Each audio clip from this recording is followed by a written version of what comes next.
3 دن اور 3 راتیں آپ غار ثور میں ٹھہرے۔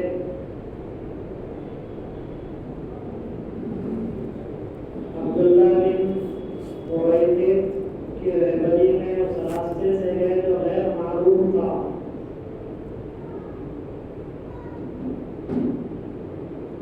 گزشتہ کل یہ بات بتائی گئی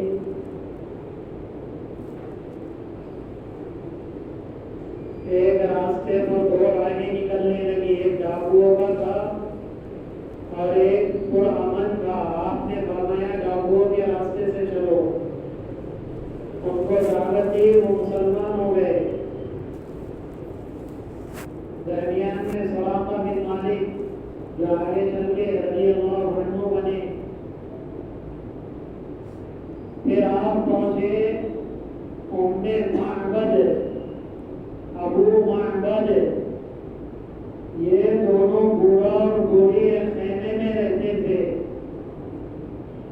ام معبد اور ابو معبد، اللہ کے رسول صلی اللہ علیہ وسلم وہاں پر پہنچے تو بوڑھیا اپنے خیمے سے باہر نکل کر بیٹھی ہوئی تھی۔ آپ صلی اللہ علیہ وسلم نے ابو بکر صدیق رضی اللہ عنہ کو بھیجا کہ جاؤ جا کر پوچھو کوئی دودھ وغیرہ ہے یا نہیں ہے۔ واپس آ کر ابو بکر صدیق نے کہا اللہ کے رسول وہ کہہ رہی ہے کچھ بھی نہیں ہے، شوہر نے کچھ بکریاں چلانے کے لیے لے گئے ہے لیکن اس نے بھی قحط پڑا ہوا ہے۔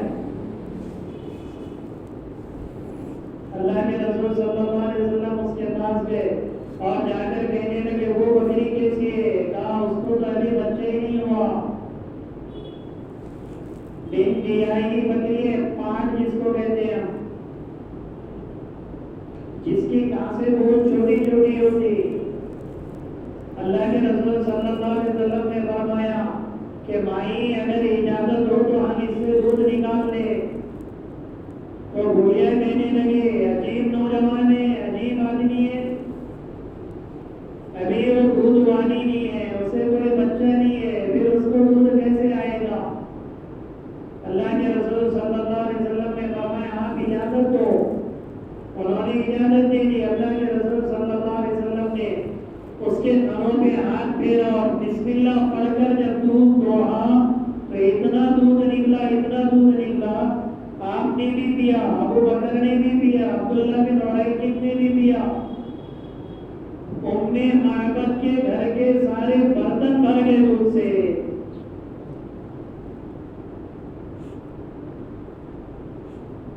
اللہ کے رسول صلی اللہ علیہ وسلم نے فرمایا اے مائی یہ تیری بکری، یہ جو دودھ اس سے آیا اللہ نے مجھے رزق دیا، ہم نے اپنا رزق لیا، اور چونکہ اپنی بکری تو نے دی تھی اس لیے اس بکری کے عوض میں ہم تجھے دودھ دیتے، کیونکہ یہ معمول تھا اللہ کے رسول صلی اللہ علیہ وسلم کا احسان کرنے کا۔ جتنا لیے اس سے زیادہ دیتے تھے آپ صلی اللہ علیہ وسلم۔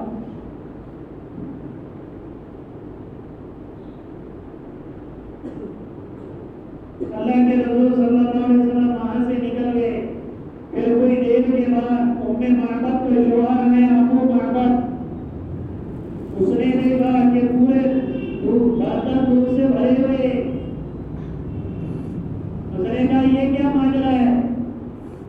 سارے برتن دودھ سے بھرے ہوئے، بکریاں تو نہیں لے کر گیا تھا، ان میں بھی دودھ نہیں ہے، یہ بن بیاہی بکری ہے۔ تب ام معبد نے کہا کہ ہاں ایک آدمی آیا تھا۔ ابو معبد نے کہا اس کو حلیہ کیسا ہے؟ کیونکہ ابو معبد نے سنا تھا اللہ کے رسول صلی اللہ علیہ وسلم کی باتیں۔ تب جا کے ام معبد نے اللہ کے رسول صلی اللہ علیہ وسلم کا حلیہ بیان کیا کہ میں نے ایک ایسے نوجوان کو دیکھا، حالانکہ آپ صلی اللہ علیہ وسلم کی عمر 53 سال ہو چکی تھی، لیکن انہوں نے مرد کہا کہ میں نے ایک ایسے مرد کو دیکھا جو بالکل نورانی چہرے والا تھا، جس کی پیشانی بڑی چوڑی تھی، بھینس کی خندار تھی، ناک بالکل نوکیلی تھی، آنکھوں میں ایک جادو تھا، جب وہ بولتا تو ایسا لگتا کہ بولتا ہی رہے، جب وہ خاموش بیٹھ جاتا تو ایک وقار اللہ اس پہ ڈال دیتے۔ اس کے ہاتھ کی ہتھیلیاں بڑی نرم تھی اور کان نہ بہت پچھے ہوئے تھے نہ بہت زیادہ باہر نکلے ہوئے تھے۔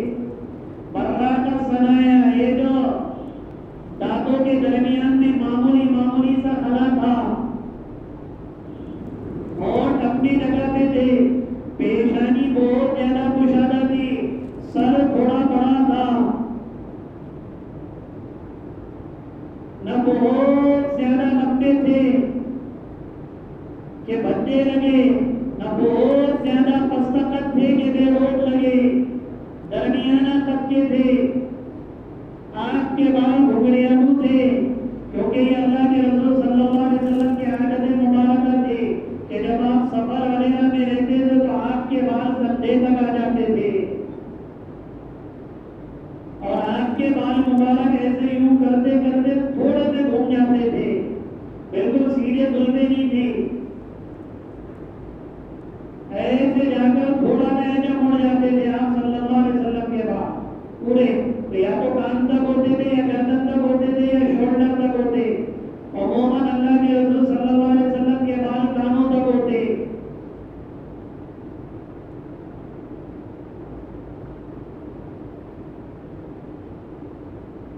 اس نے جب حلیہ بیان کی اللہ کے رسول صلی اللہ علیہ وسلم، جب وہ چلتے تو ایسا لگتا ہے کہ تیزی سے چلتے ہیں، لیکن چلتے تو آہستہ ہے، کیونکہ آہستہ چلنا، پیر کی آواز نکالنا یہ تکبر کی نشانی ہے۔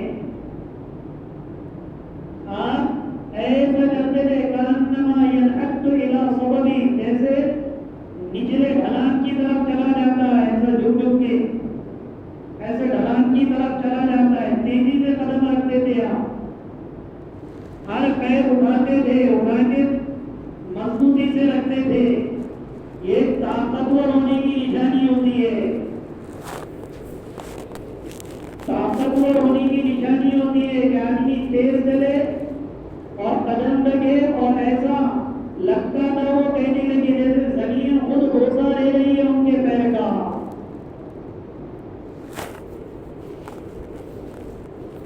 ابو معقل کہنے لگے ارے پگلی وہ محمد ابن عبداللہ ہے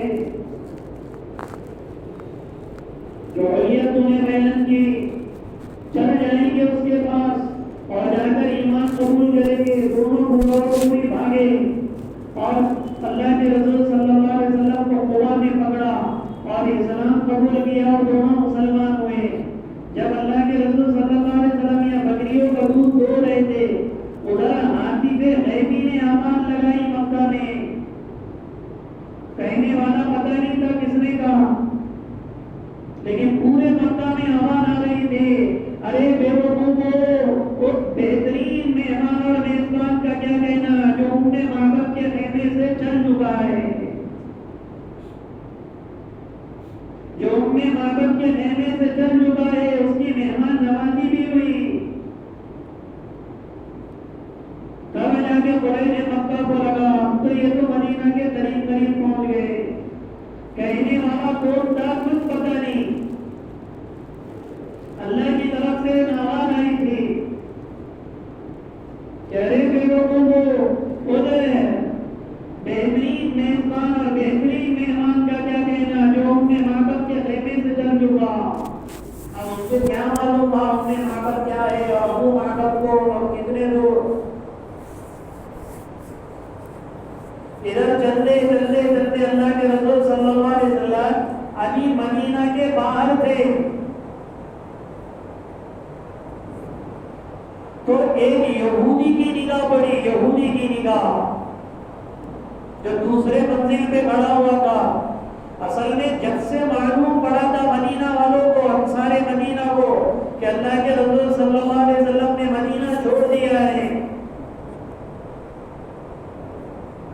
تب سے لے کے روزانہ اہل مدینہ باہر آ کر ٹھہرتے تھے اور جب دھوپ کی تپی بڑھ جاتی تھی تو واپس چلے جاتے تھے آپ کے انتظار میں۔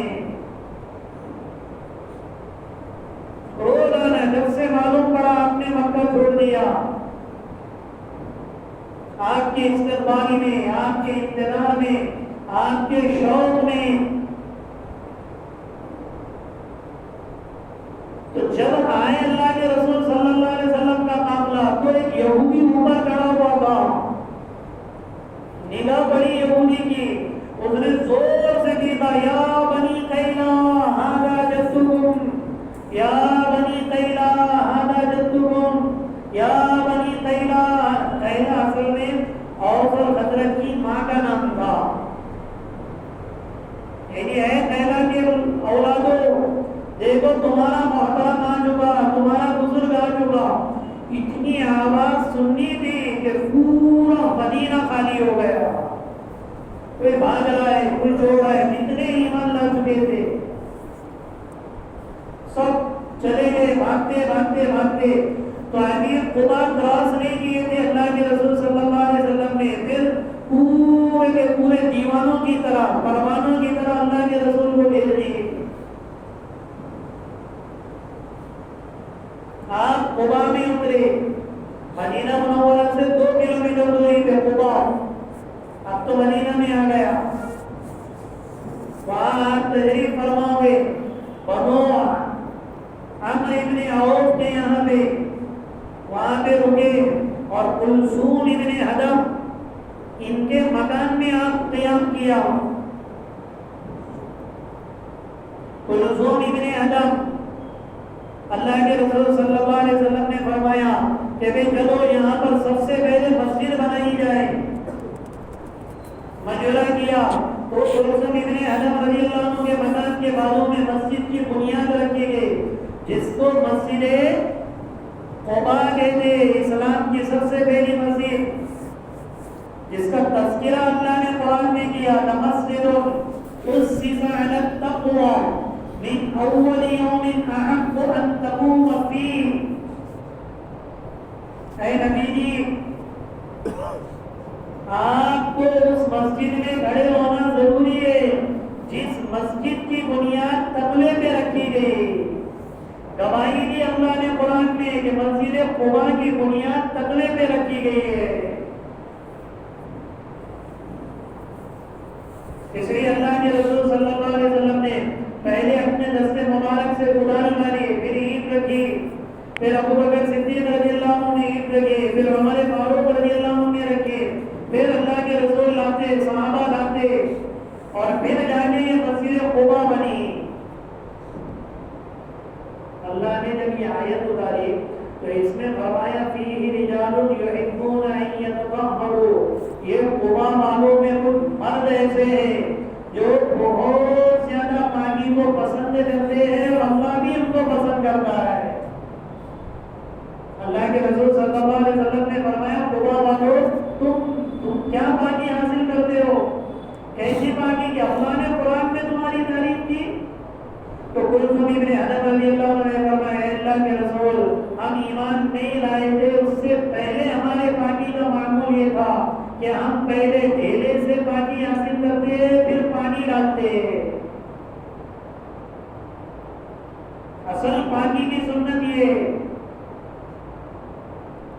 اللہ کو یہ پسند ہے، اللہ کو یہ پاکی پسند ہے. اس لیے اللہ نے قباء والے کی تعریف کی قرآن میں. پہلے ڈھیلے سے استنجا کرتے ہیں، پھر اس کے بعد پانی سے صفائی کرتے. اللہ کے رسول نے فرمایا اللہ کی قسم اس طرح پاکی حاصل کرنے پر ہی اللہ نے تمہارے قرآن میں تعریف کی. ایک تو یہ جس کو پاک نماز کر کے وہ الگ ہے، وہ خالی دھوتے رہیں گے، یہ کرتے رہیں گے، نہاتے رہیں گے، صفائی کرتے رہیں گے، وہ اثرات کی بات رہتی ہے. یہ پاکی الگ ہے.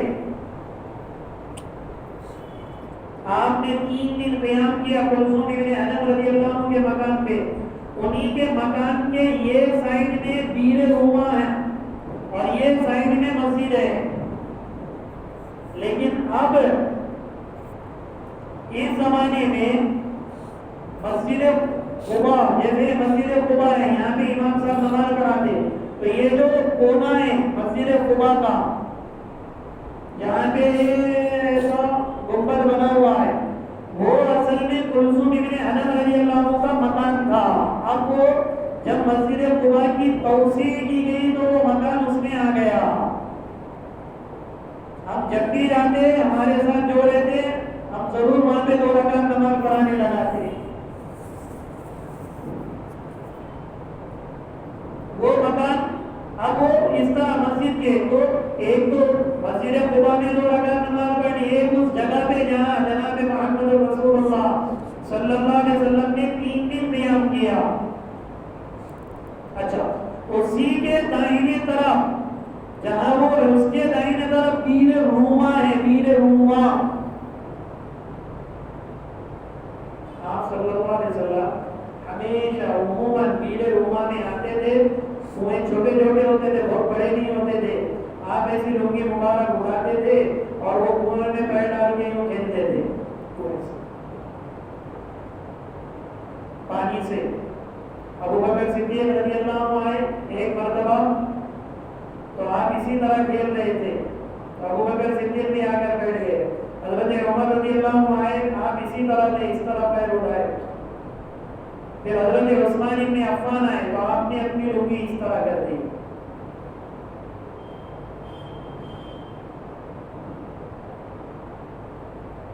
صحابہ نے پوچھا, عمر آئے, ابو بکر آئے, آپ نے اپنی لنگی نیچے نہیں کی, اور جب عثمان آئے تو کہا عثمان سے تو فرشتے حیا کرتے ہیں, میں کیوں نہ کروں.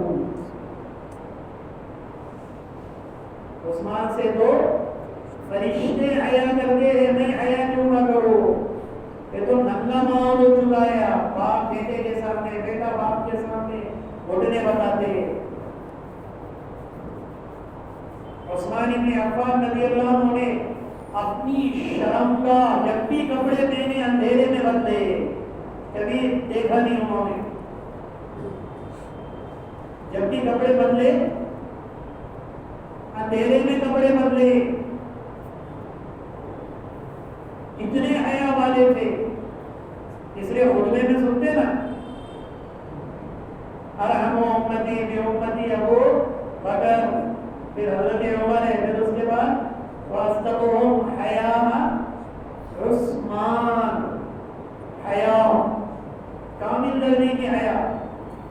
اور اس وہ حدیث میں بھی ہے نا متفق میں, والحیاء شعبۃ من الایمان, حیا ایمان کا ایک شعبہ ہے. لوگ گندی گندی باتیں کرتے اور کہتے مذاق کرتے, بے حیائی کی باتیں کرتے. دوست جب بیٹھتے ہیں آپس میں تو بے حیائی اور کیا کہتے کہ نہیں, اپنے دماغ میں وہ نہیں ہے, دل میں وہ نہیں ہے. ارے ہانڈی میں اگر گوشت ہے اور چمچہ ہلا کے نکالیں گے تو دال نکلیں گے کیا اس میں سے؟ جو دل میں رہتا, جو دماغ میں رہتا, وہی زبان ہلا کر نکالتی ہے. گندی گندی مذاقیں, گندی گندی باتیں ان کے دل میں بنائے رہتے. یہ بے حیا لوگ ہوتے. اپنے گھروں میں بھی, اپنی اولادوں کے سامنے بھی کبھی اپنے گھٹنے نہیں بتانا چاہیے. ایسے لباس پہننے چاہیے جس لباس میں صدر بھی نہ کھلے. بی بی عائشہ فرماتی ہے, میں نے اللہ کے رسول صلی اللہ علیہ وسلم کا کبھی صدر نہیں دیکھا.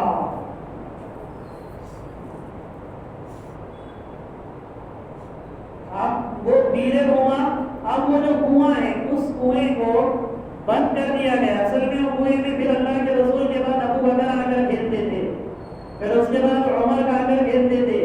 لیکن اللہ کے رسول صلی اللہ علیہ وسلم نے انگوٹھی دی تھی حضرت عثمان کو اور کہا تھا یہ گھومنے مت دینا, اگر گھوم جائیں گے تو فتنے آئیں گے.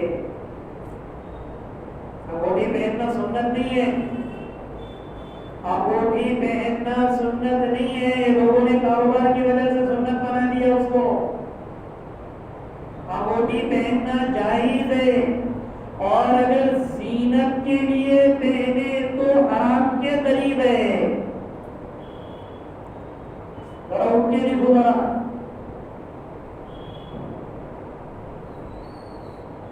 اس سے بھی معلوم عموماً یہ اس نیت سے پہنتے ہوئے سنت بھی جو اللہ کے رسول نے پہنا تو آپ اس انگلی میں پہنتے تھے اور عقیق کا نگینہ یہاں نیچے رہتا تھا,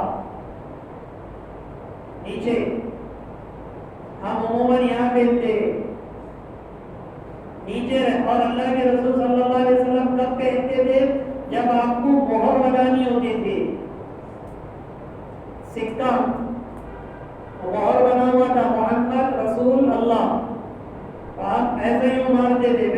نکال کے رکھ دیتے تھے. اس لیے علماء نے لکھا ہے نہ پہننا افضل ہے انگوٹھی. انگوٹھی نہ پہننا افضل ہے، سنت تو دور کی بات ہے.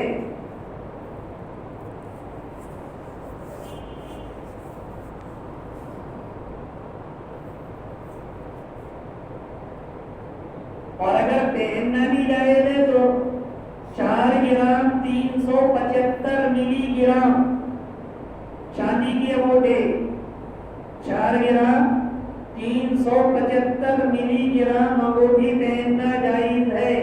اس سے 1 ملی گرام بھی آگے بڑھے گی تو وہ قطعاً حرام ہے. وہ جب تک پہنے گا تب تک حرام نہیں رہے گا، جب تک پہنے گا تب تک حرام نہیں رہے گا. اگر 3 گرام 4 گرام 475 ملی گرام سے آگے اگر بڑھ گئی تو اسے پھر کائی بھی جھنجھٹوں میں ڈالے گا، چھوڑ دیں گے. سنت نہیں ہے، ضرورت کی وجہ سے آپ صلی اللہ علیہ وسلم تو وہ انگوٹھی بھی تھی عثمان ابن عفان کو کہ اس کی حفاظت کرنا. حضرت عثمان ابن عفان کو بیر روما میں آئے، کھیلتے ہوئے نہیں انگوٹھی سے کھیل رہے تھے، کھیلے کھیلے کھیلے کھیلے ہاتھ میں سے گر گئے. ایسی گری تو انہوں نے بہت ڈھونڈوایا لیکن وہ انگوٹھی مل نہ سکی. کچھ لوگ کہتے کہ خلافت عثمانیہ میں وہ انگوٹھی ملی اور اس وقت استنبول میں ترکی، استنبول ترکی میں میوزیم ہے، وہاں یوسف علیہ السلام کا امامہ ہے، موسیٰ علیہ السلام کی لاٹھی ہے، عبداللہ ابن زبیر رضی اللہ عنہ کی تلوار ہے، اور بھی بہت سے صحابہ کرام نے وہاں سے اٹھا کے ادھر لے کر گئے. ہم نے یہ لوگ کو سب ختم کر دیتے. سعود، اہل سعود خلافت عثمانیہ میں انہوں نے سب ادھر لے کر چلے گئے. اور آج یہ ساری چیزیں استنبول میں موجود ہے، فوٹو لینا ممنوع ہے. جماعتیں جاتی ہیں. ابھی جو مفتی وہاز صاحب گئے دوسرے سال کے لیے، حیدرآباد کے علماء کرام کو یہ ایسے 8 لوگ، ان کا رخ بھی ترکی آیا ہے.